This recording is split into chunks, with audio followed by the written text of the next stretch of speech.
say that Hollywood is a town built on dreams, and one of its greatest dreamers was Walt Disney. His life was filled with both exhilarating success and heartbreaking setbacks. But he never gave up. He just kept moving toward that great big, beautiful tomorrow. The story of Walt's life is truly a magical one, and no one could tell it quite like Walt himself. My dad worked as a carpenter in the World's Fair building. He eventually ended up in Chicago as a contractor, and he was doing that when I was born, December 1901. But my dad made some money as a contractor, and he wanted to get back to the farm. They finally ended up buying this farm in Marceline, Missouri. It was a beautiful farm, but it was not the kind of farm to make a living on. Things got pretty tough on the farm, and my dad had a sickness. So my dad sold the farm, took the money, and went to Kansas City. And my dad bought this Kansas City Star route. And they gave me a route. I was about 9 or 10 when I started that. Winter, we'd go out at 3:30 in the morning, whether after a blizzard or in a blizzard, or in pouring rain, it didn't matter. I did that for 6 years. It was tough. The constant hardship took a heavy toll on the Disney family. One by one, the children began to leave home. And one day, Walt woke up to find his best friend, his brother Roy, had gone as well. So Walt did something that he would do throughout his life when things got tough. He took a chance. My brother had joined the Navy, so I wanted to join it. Well, I was still a year too young. I was 16. Finally, this kid come in to me very excited. He said, "There's something just forming here that you and I can get in." I said, "What is it?" He said, "An ambulance unit."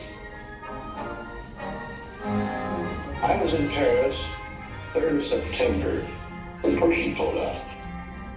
Paris, which had been this exciting thing, with all these soldiers and things, suddenly there wasn't a soldier to be seen. And I suddenly became very lonesome. So then I went in and put a request in to be discharged. So I hit Chicago, that's where my parents were living, and I said, "Dad, I want to be an artist." And my dad, he just couldn't buy that. So I pulled stakes and moved to Kansas City. Roy was in Kansas City working in a bank. One of the fellows working with Roy said, "Say, I have a couple of friends that have an art shop." I went up with these samples, and there were all these corny things I'd done in France. Oh my gosh, they hired me. I mean, right on the spot. So I took the camera home, and then I started experimenting on my own there. So then I went into this Kansas City Film Art. So that was where I got started in the animation business. So I was thinking if I had something with a novel to it, I might crack the market. But I still couldn't get anywhere with it. I'd failed. I learned a lot out of that. And I think it's important to have a good failure when you're young. So I packed all my worldly goods in a cardboard suitcase. I went to Hollywood. Arriving there with just $40 in my pocket from my Kansas City ventures. Now my brother Roy was already in Los Angeles. Both of us were unemployed. We solved the problem by going into business for ourselves. We established the first animated cartoon studio in Hollywood. Walt's dreams were finally coming true. He had his first big hit, Oswald the Lucky Rabbit. And he had married the love of his life, Lillian, an ink and paint artist at the studio who shared his dreams. Then he was dealt a devastating blow. On a business trip to New York City, he learned that he had lost ownership of Oswald due to a contract loophole. And to make matters worse, the distributor had signed away Walt's artists. Most people would have given up right then and there. Not Walt Disney. He sent a telegram to his brother Roy. Everything okay. And as he headed home to California, something happened along the way that would change things forever. Mickey Mouse came into our life. he popped out of my mind onto a drawing pad on a train ride from Manhattan to Hollywood at a time when the business fortunes of my brother Roy and myself were at lowest ebb and disaster seemed right around the corner. His first actual screen appearance was at the Old Colony Theater in New York in Steamboat Willie. He was the first cartoon character to stress personality, and I thought of him from the first as a distinct individual. I did the voice. Come on, pal, here we go.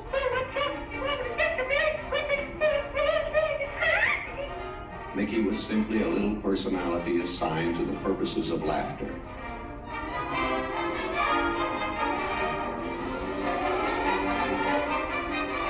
Mickey fitted the need exactly. He brought in the money which saved the day.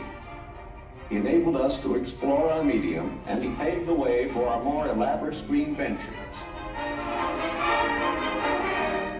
By nature, I'm an experimenter, so I had another idea which was plaguing my brain. It was the Silly Symphonies. It was a series without a central character. Every one was a new type of subject to give us something to reach out and accomplish something different.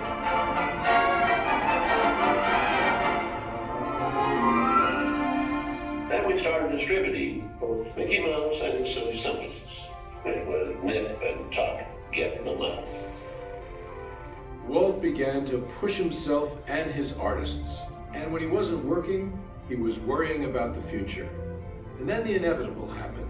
In 1931, he had what he called a heck of a breakdown. So he did something unique for Walt Disney. He took time off and took his wife on the first vacation they had ever had. When they returned, he was a new man, filled with ideas for the future.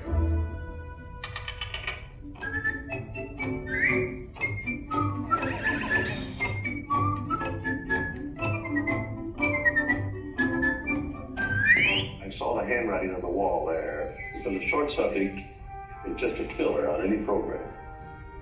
Now, if I could crack the feature field, then I could do things.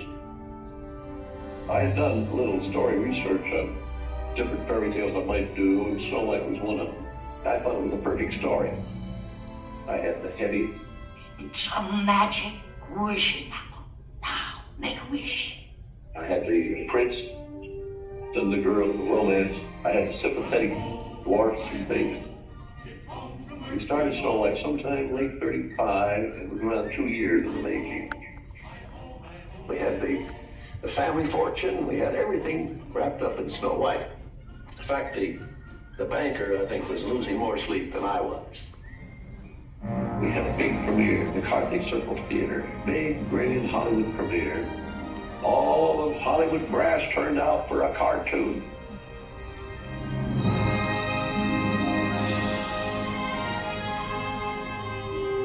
The body of Snow White and the Seven Dwarfs is going to be presented as beautiful statue. Isn't it bright and shiny? Oh, it's beautiful. Aren't you proud of it, Mr. Disney? Well, I'm so proud I think I'll bust. With the profits of Snow White, I built the studio.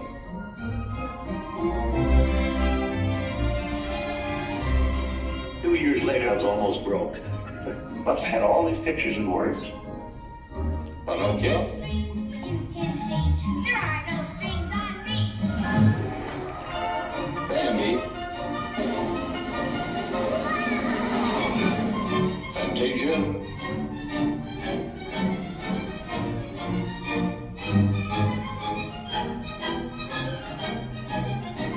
That was when the war came. So the whole world was collapsing then. So many of my boys went through the service. So I just practically stopped my feature production. It's all I can do. But after the war, there was quite a problem picking up the pieces. I knew that diversifying the business would be the salvation of it. So I tried various things. I wanted to go beyond the cartoon. And I thought if I could get into the live aid, that there's things I could do. Stung branches.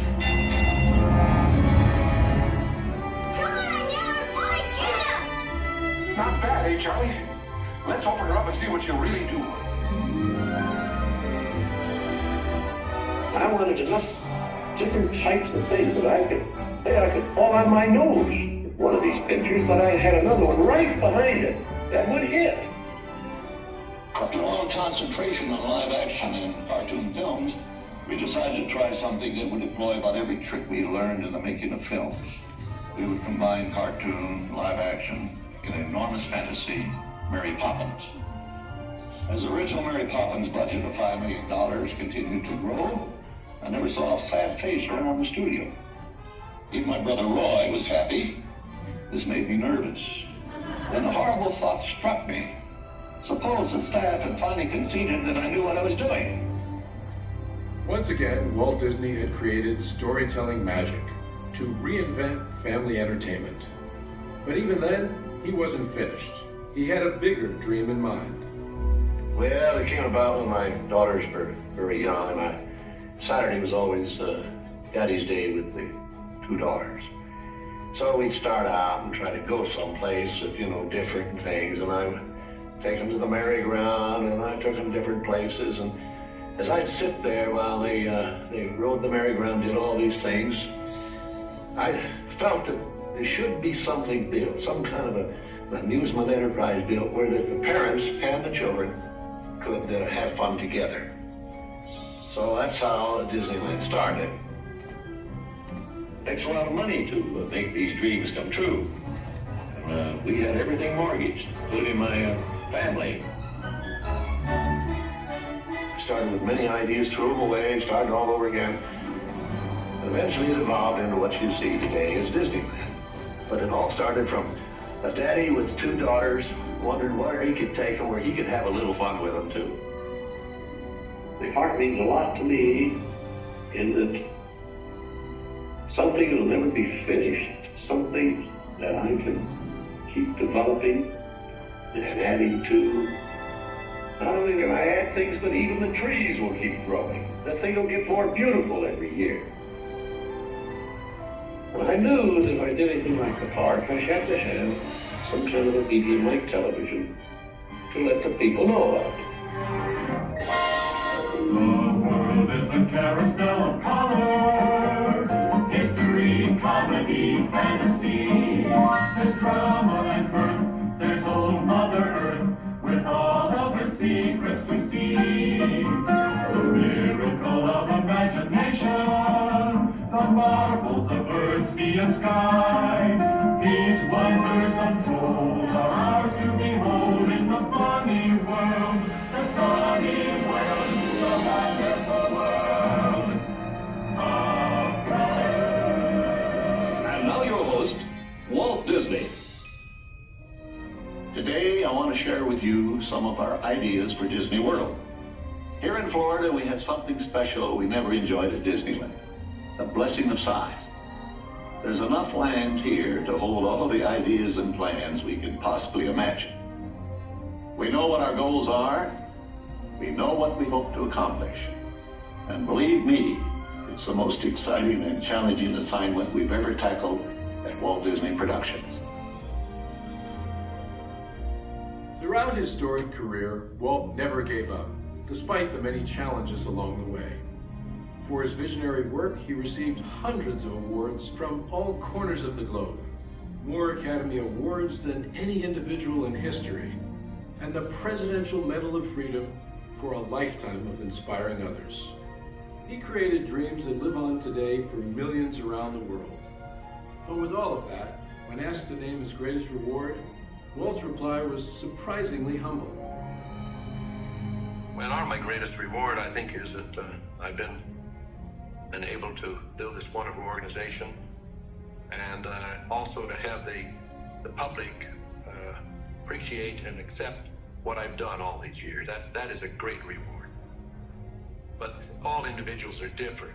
I had a brother who I really envied because he was a mailman, but he was the one that had all the fun. He had himself a trailer, and he used to go off and go fishing, and he didn't worry about payrolls, that story. He just had picture grocers or anything, and he was the happy one. I always said he's the smart Disney. You know, I was stumped one day when the little boy asked, "Do you draw Mickey Mouse?" And I had to admit I do not draw anymore. "Well, then you think up all the jokes and ideas." "No," I said, "I don't do that." Finally, he looked at me and said, "Mr. Disney, just what do you do?" Well, I said, "Sometimes I think of myself as a little bee. I go from one area of the studio to another and gather pollen and sort of stimulate everybody. I guess that's the job I do." You know, there's a lot of satisfaction in developing ideas into realities, but there's really no secret about our approach. We keep moving forward, opening up new doors, doing new things, because we're curious. And curiosity keeps leading us down new paths. We're always exploring and experimenting. We're interested in doing things that are fun, in bringing pleasure and especially laughter to people. But I only hope that we never lose sight of one thing. It was all started by a mouse.